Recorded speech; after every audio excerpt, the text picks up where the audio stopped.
The Tinwoodman of Oz by L. Frank Baum. Chapter 1. Woot the Wanderer. The Tin Woodman sat on his glittering tin throne in the handsome tin hall of his splendid tin castle in the Winkie Country of the Land of Oz. Beside him, in a chair of woven straw, sat his best friend, the Scarecrow of Oz. At times they spoke to one another of curious things they had seen and strange adventures they had known since first they two had met and become comrades. But at times they were silent, for these things had been talked over many times between them, and they found themselves contented in merely being together, speaking now and then a brief sentence to prove they were wide awake and attentive. But then, these two quaint persons never slept. Why should they sleep when they never tired? And now, as the brilliant sun sank low over the Winkie Country of Oz, tinting the glistening tin towers and the tin minarets of the tin castle with glorious sunset hues, there approached along a winding pathway Woot the Wanderer, who met at the castle entrance a Winkie servant.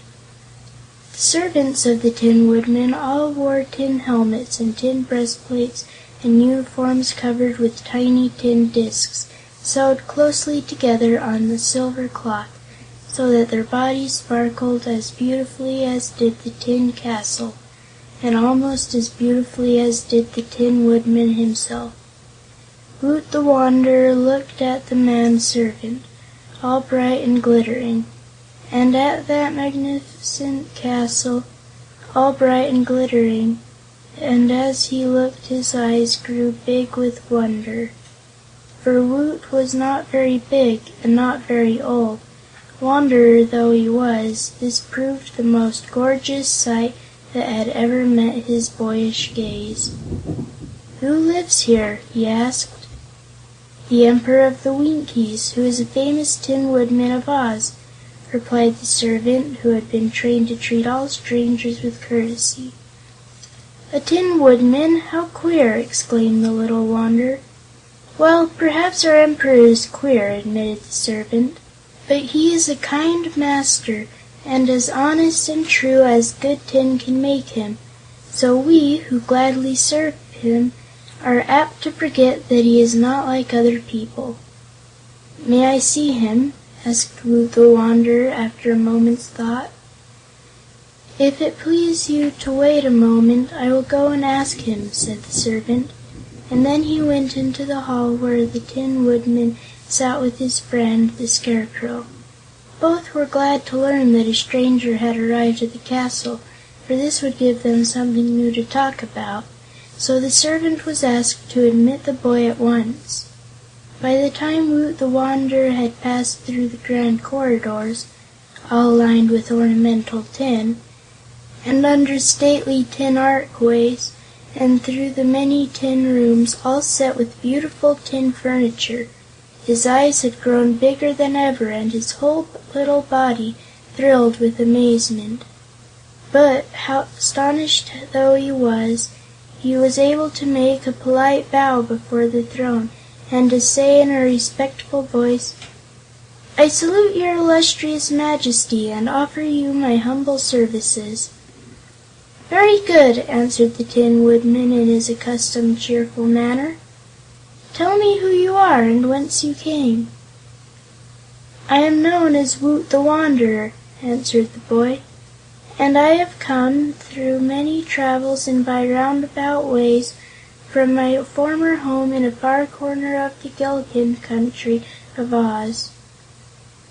"To wander from one's home," remarked the Scarecrow, "is to encounter dangers and hardships, especially if one is made of meat and bone. Had you no friends in that corner of the Gillikin Country? Was it not homelike and comfortable?"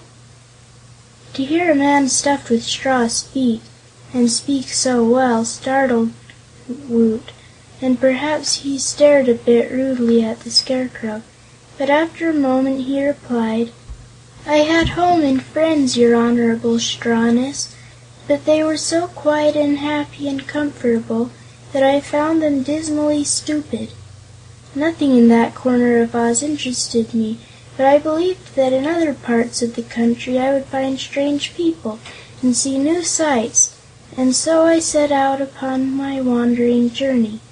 I have been a wanderer for nearly a full year, and now my wanderings have brought me to this splendid castle."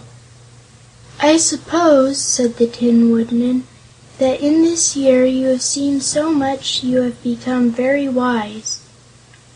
"No," replied Woot thoughtfully, "I am not at all wise, I beg to assure your Majesty. The more I wander, the less I find that I know, for in the Land of Oz much wisdom in many things may be learned." "To learn is simple. Don't you ask questions?" inquired the Scarecrow.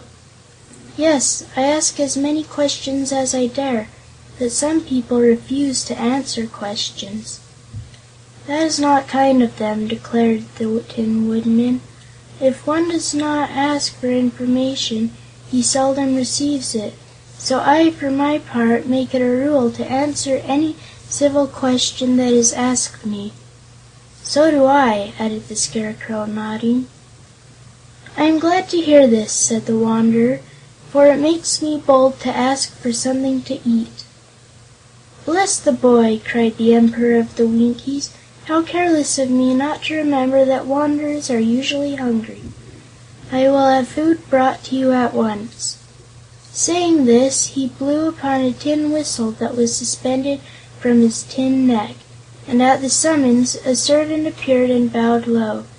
The Tin Woodman ordered food for the stranger, and in a few minutes the servant brought in a tin tray heaped with a choice array of good things to eat, all neatly displayed on tin dishes that were polished till they shone like mirrors. The tray was set upon a tin table drawn before the throne, and the servant placed a tin chair before the table for the boy to seat himself. "Eat, friend Wanderer," said the Emperor cordially, "and I trust the feast will be to your liking. I myself do not eat, being made in such manner that I require no food to keep me alive. Neither does my friend the Scarecrow. But all my Winkie people eat, being formed of flesh, and you are, so my tin cupboard is never bare, and strangers are always welcome to whatever it contains." The boy ate in silence for a time, being really hungry, but after his appetite was somewhat satisfied, he said: "How happened your Majesty to be made of tin and still be alive?" "That," replied the Tin Man, "is a long story." "The longer the better," said the boy. "Won't you please tell me the story?" "If you desire it," promised the Tin Woodman, leaning back in his tin throne and crossing his tin legs. "I haven't related my history in a long while, because everyone here knows it nearly as well as I do. But you, being a stranger, and no doubt curious to learn how I became so beautiful and prosperous, so I will recite for your benefit my strange adventures." "Thank you," said Woot the Wanderer, still eating. "I was not always made of tin," began the Emperor, "for in the beginning I was a man of flesh and bone and blood, and lived in the Munchkin country of Oz. There I was, by trade, a wood chopper, and contributed my share to the comfort of the Oz people by chopping up the trees of the forest to make firewood, with which the women could cook their meals while the children warmed themselves about the fires. For my home I had a little hut by the edge of the forest, and my life was one of much content until I fell in love with a beautiful Munchkin girl who lived not far away." "What was the Munchkin girl's name?" asked Woot. "Nimmie Amee. This girl, so fair that the sunsets blushed when their rays fell upon her, lived with a powerful witch who wore silver shoes and who had made the poor child her slave. Nimmie Amee was obliged to work from morning till night for the old witch of the East, scrubbing and sweeping her hut and cooking her meals and washing her dishes. She had to cut firewood, too, until I found her one day in the forest and fell in love with her. After that I always brought plenty of firewood to Nimmie Amee, and we became very friendly. Finally, I asked her to marry me, and she agreed to do so.